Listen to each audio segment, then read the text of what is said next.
Welcome back. This is the second of a two-parter.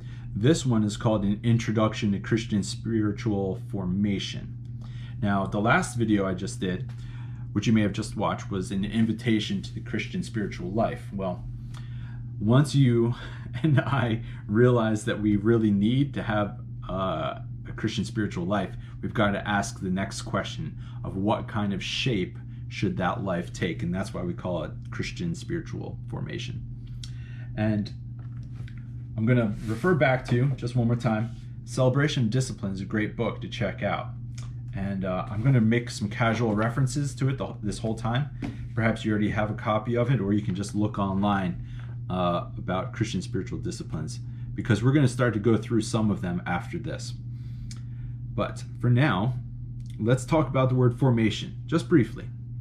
And if you have something to write with, maybe a piece of paper, or if you want to, grab your phone and then open up the Notes app and take some notes, that's great too. Write down whatever you think is helpful, all right? Now, let's talk about the word formation.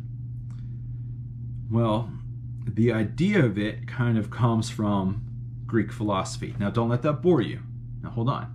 The idea behind forms is that there's a shape to things, but somewhere else there's the ideal that tells the thing what shape it should be. Classic example is, in every artist who's a woodworker, they have a mental picture of what a chair should look like, and then they make the chair. Well, that chair would be very difficult to make unless the artisan, the woodworker, had an idea of what the chair should look like. So the form is impacted by the idea that you have about what a Christian should be.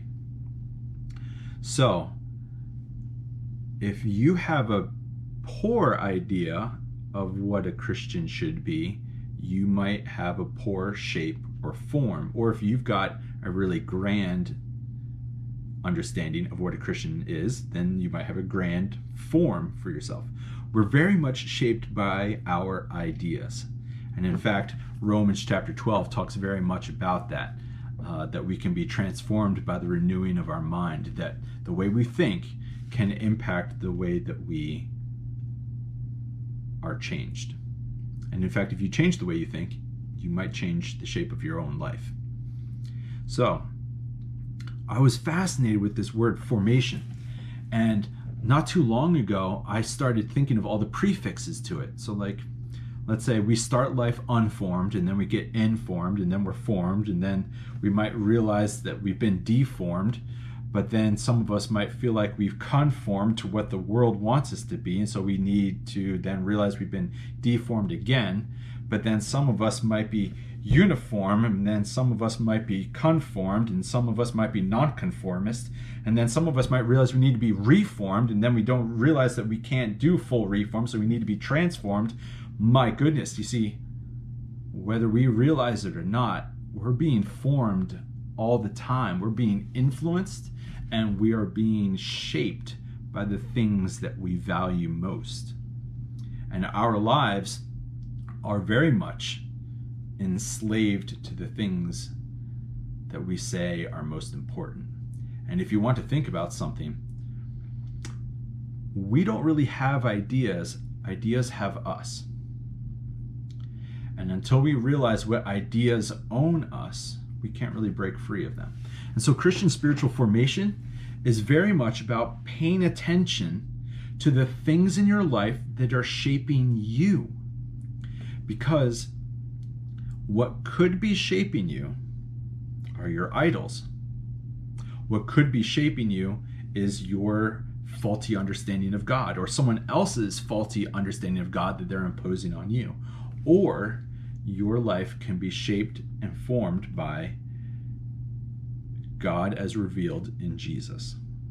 And all of these things are all tied up together, and we kind of miss them when we talk about theology without also asking how theology shapes us and forms us.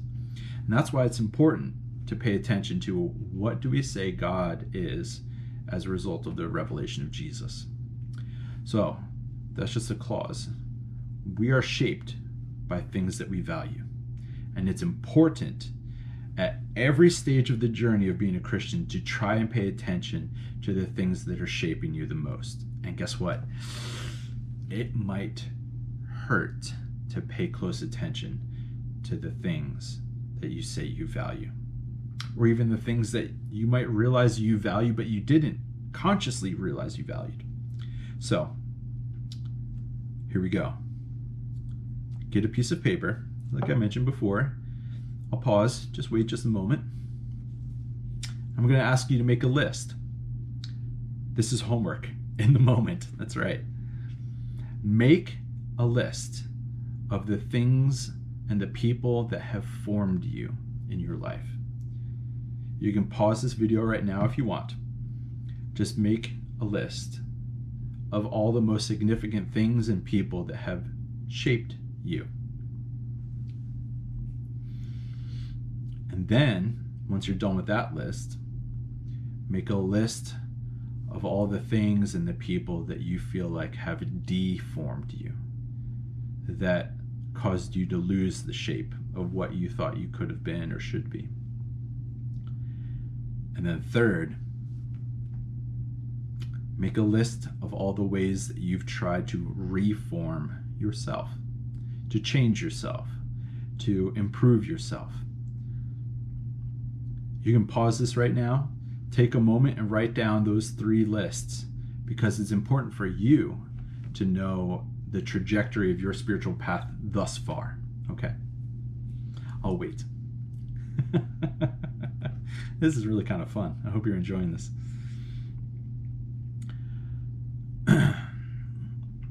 By now, hopefully, you've made your lists, and you need to realize none of us will ever arrive at being the perfect kind of Christian.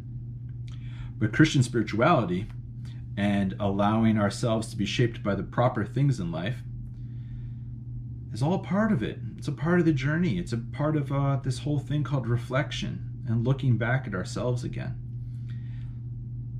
But there's something I need to say about this whole endeavor. The task of Christian spirituality is spiritual formation. There's a wrong way of going about it and there's a right way of going about it. And I really want to make these 2 designations very, very clear. There's the one side of understanding of Christian spiritual formation that says, essentially, you are trash. You need to stop being you and change who you are. Because who you are, God hates, dismisses, does not like whatsoever. So do the task of Christian spiritual formation because you are horrible to God. I want to put that whole mindset and put it to the side and say I don't think it's helpful, at least not in this situation. Okay. What I would rather do is take this other narrative about Christian spiritual formation, if you don't mind. It goes like this.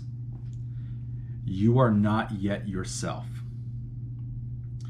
And who you are is hidden in Christ. So it's time for you to dive into God so that you can finally become yourself. Run away from hurry, noise, and crowds, because these are the 3 most confining obstacles towards cultivating a Christian spiritual life. And you may never find out who you are supposed to be in God if your life is dominated by hurry, noise, and crowds. So, of those 3, which one is the one that you probably have to overcome the most? Well, if your favorite thing is hurry, then that means this season you need to engage in stillness. Or if your favorite thing is noise and you always need to have something to distract you with, your thing to do is silence. Or if your favorite distraction is crowds, you might need to engage in solitude. And in fact, of silence, stillness, and solitude, probably each of us need to do the one that hurts the most, because that's where we need to grow the most. So I would love to finish with this final thought. We're going to be going through particular spiritual disciplines, and we're going to have some reflections along the way. But I would love for you to not treat this like it's another class, okay? Treat this like it's a romance or an adventure. And I say this because in Western civilization, we tend to think that the more you know, the more you're able to love God. Well, I want to flip that upside down and say, there are some things you can only know about God through loving God and being loved by God that no book can ever tell you. And so as we do this whole thing on Christian spiritual formation and disciplines and spirituality, it's not so much about knowing more in as much as it's about loving more and being loved more, or being open to being loved more, with all of our spots and freckles and wrinkles and scars. The truth is that Christian spirituality is about recognizing that God has always been for you and not against you. And it's all about figuring out who you are in God. So welcome. Thank you for being a part of this. I hope you treated this as though you and I are just literally having a conversation. I thought about how polished these videos should be, but I kind of like that I stammered and chuckled just a little bit, because there's only one thing that's necessary when you start doing Christian spirituality, and it's humility. And every one of us deal with pride. And every single one of us have got to learn how to just look at ourselves honestly, and that's what humility is. So once again, thank you. Let's do this every week, shall we? Okay? And I think I'll finish with this. May grace and peace be with you, my friends. We'll catch you next time. Bye.